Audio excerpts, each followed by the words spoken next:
That show scares me, so I don't even watch it. It is So let's just say different. that. So, well, Rehab Institute of Oregon here at Legacy Good Samaritan is our inpatient adult rehab unit in Oregon and Southwest Washington. So we service people with spinal cord injury, head injury, and stroke.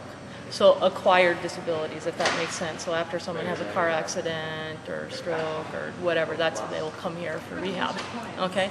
And so what Rebecca had for today is what I'm doing is giving each person a card, and on it would be kind of the level of injury, a spinal cord injury, since this is what they're promoting is Spinal Cord Injury Awareness Month.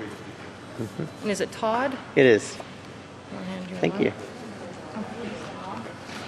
So here on our, I'm calling him a guy just because. So here you have your cervical. So if on your card it says C, that means cervical. Then you have your thoracic, the lumbar, and the sacral area.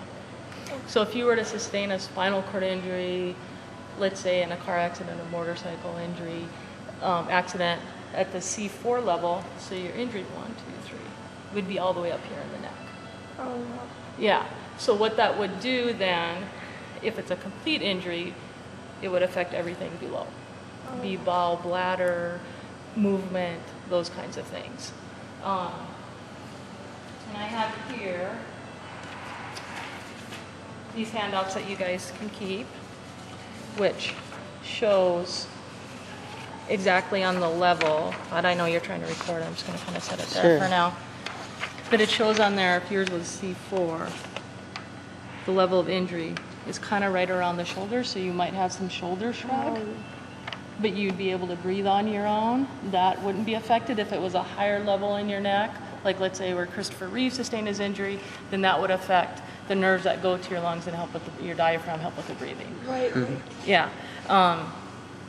So, and a lot of people think, acquired spinal cord injury, that it's just movement that's affected, but it's everything below that level of injury. Like I said, it might be bowel and bladder, having to cath yourself, those kinds of things. Right. Yeah. So, and then with higher level of injury, it also affects your ability to be your own thermometer, like your body thermometer isn't working anymore. So you wouldn't be able to sweat. So you might get hot really quick. When it's hot out, you might get really, really hot and need to be kind of misted down so you stay cool.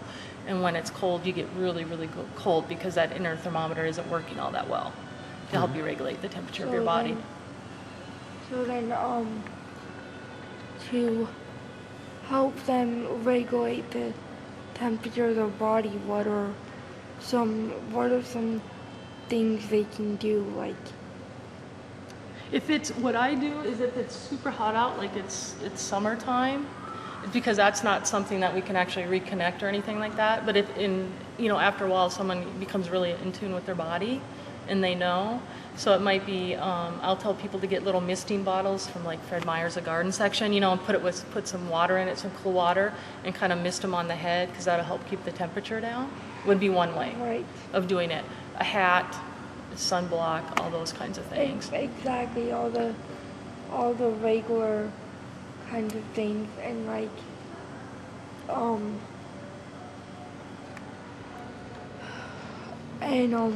what, obviously, people with spinal cord injuries need a lot of, they need extra help to do things, depending on where the injury is, and like. Exactly. So some people might just need help getting up in the morning, and from there they might be pretty independent after that, going off to work, those kinds of things, especially if they have the arm movement to feed themselves. Right. Some and people. Like, go ahead. Sorry. for like say somebody gets into a car accident and they have a spinal cord injury and they need to learn how to do things on their own. Like, what kind of things in your program do you guys specialize in? Do we work on? Okay. Yeah. So for us, what we specialize in is is working towards that independence again. So it might be practicing transfers in and out of bed, into the wheelchair, strengthening. It might be family education and caregiver education if they're the ones who they're going home with in the beginning. Because someone in the beginning after spinal cord injury and after rehab might need more care, but then in a month or so they might learn how to be more independent once they're home. We kind of help give those tools. It might be showering, coming up with equipment that they might need for home. Right. Cooking. For me, I'm a recreation therapist. It's finding out what they like to do and helping them get back to that, be it in an adaptive situation or whatnot. Yeah, and that's terrific that Yeah. you're able to do that because Sounds good. you know, Well, I think we're running